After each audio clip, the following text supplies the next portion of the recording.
Okay, good morning and welcome to Yeshiva YouTube, Iyun with Benzion, the first daf of Perek Shmini, the eighth Perek of Kesubos, of Iyun Ches, number 78.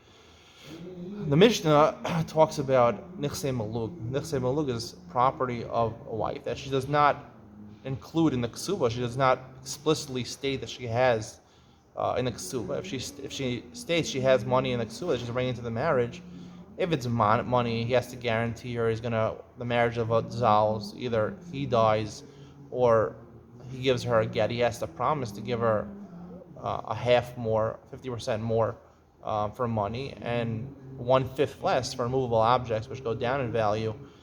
That's Nichlis on Barzel, where basically she keeps the money. She's guaranteed to get her money back, or at least most of her money back. However, Nichsim Miluk, which there's no stipulation, which is basically all the property nowadays, no one stipulates in their ksuva, I'm bringing this amount of money in, and I want you to guarantee me back 50% more, or I'm bringing certain objects into the marriage. I want you to guarantee me 4/5 of the value when the marriage dissolves. Nichse Miluk is all the other property that she doesn't include explicitly in the ksuva. The law of Nichse Miluk is that the woman retains the gufa, karka, or the gufa.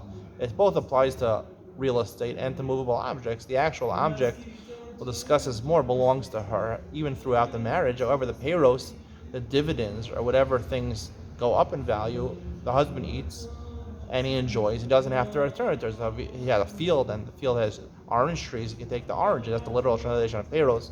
But if you think about it in a bank account, let's say she brought in a bank account of, I don't know, $100,000, and it's in a savings account, and it accrues, interest for, I don't know, 1%, 1.5%. So that belongs to the husband.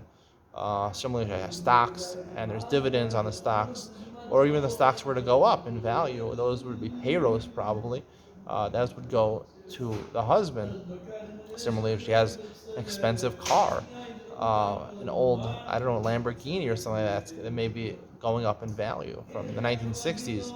It appreciates in value. He gets that appreciation.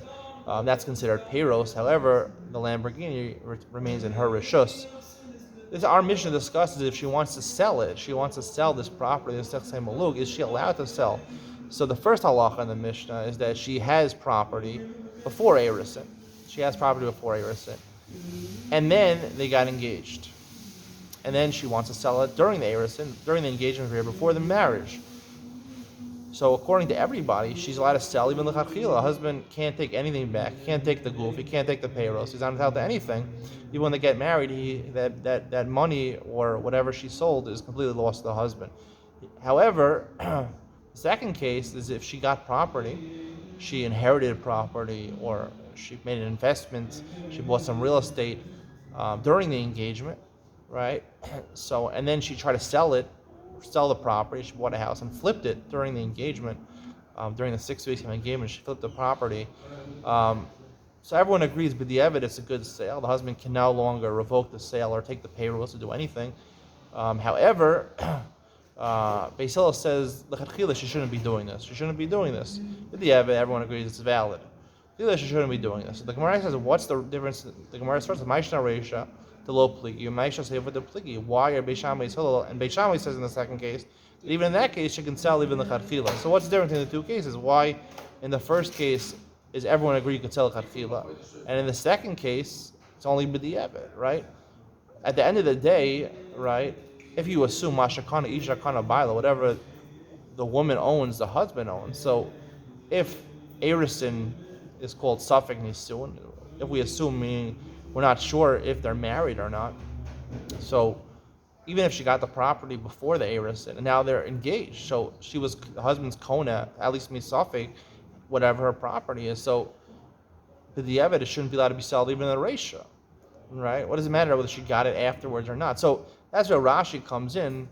There's Gemara's maskana el Reisha vada b'schusa naflu seifa emor b'schuso. So Rashi says emor b'schuso, the Erison owes a suffering nisuin, right? Erison makes suffering nisuin. What does that mean? Erison is suffering nisuin. We're not sure if he owns her maisi ader or mitziasa farsa dareh. Is that what it means? Shema tavo yenisuin shema lo savo.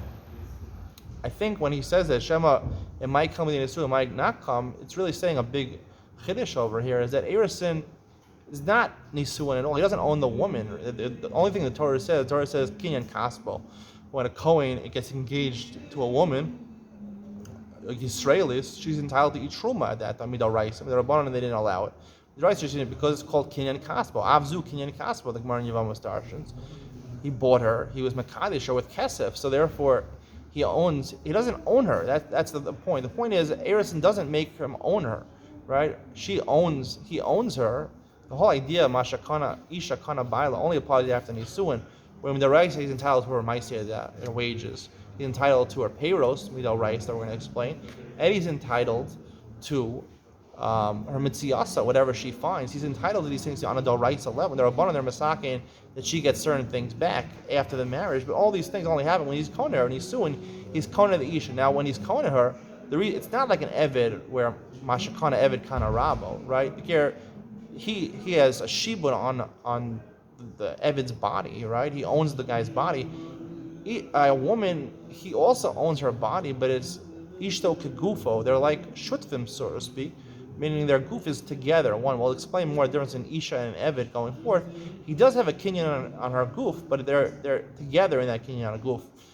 So therefore, after nisuin, the property, that's what the Mishnah says. Technically, if he sells after nisuin, it's batel the sale. According to the Chamim, and that's how we paskin, she can't sell anymore because he owns her property also, and at least the payros he owns. He doesn't own the gufa karka. I'll explain that more going forward. The gufa karka he doesn't own. He can only take out the payros if she sells it. But he does own the payros. He does own these things of the rice. He owns her guf mido rice, and that entitles him to certain things. However, during Eirus, he owns nothing. All the Torah I explained in Masechus Yevamos is that he has a right. It's a kula on the Kohen that since he has to feed the standard is to give food to your arusa, even though you technically don't have to. So therefore, there's a kula on the kohanim that they could feed his arusa truma, right? To give her truma, because that's his main sustenance on truma. That's what most of his money is. So he made a kula that he should be able to support his wife, which he doesn't have to. Technically, we learn in Masechus Kesubos, but normally the custom was to support her. You can give her truma. He doesn't own her at all. So that's what Rashi is saying over here, that if the property fell to her before the Eirus and now they're engaged, so therefore, right, there's no caution over here, right? At the time that she acquired the property, she has the rights to sell that property. She's not engaged. Right now she gets engaged, so we view the property as when it came into a rishos. It came into a rishos before the Eirus. So, right, we worry about roes hanola, loes hanola shalanola. You have to expect what's going to happen in the future, not what's going to happen so far in the future. So even though she got the property before now she's engaged now, when she said maybe she's going to get married.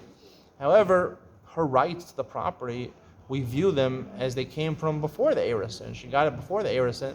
So that's like saying a double caution that she shouldn't sell it, because her ability to sell is based on when she got it. When she got it, that's her ability to sell. So she might get engaged and then she might get married. That's 2 steps away. However, if she gets it during the engagement period, okay, so that's Amar, she might get married already. That's only 1 step away. That's Rolas Hanola. And most women who get engaged will get married over there.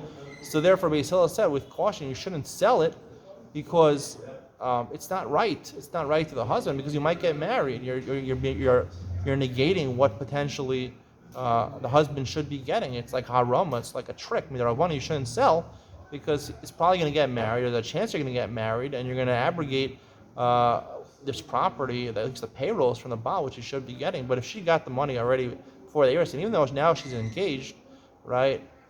Chazal weren't so machmir in her and said this chumrah that you have to worry about abrogating from your husband because technically you got it before the engagement. So to say you should worry about the husband, that's like saying worry you might get engaged and worry that the engagement might lead to a marriage. Two worries. Zero like zero lo gazrinan. That's what I have to say about this. We'll explain this more going forward. Hope you enjoyed today's share. See you in the next one.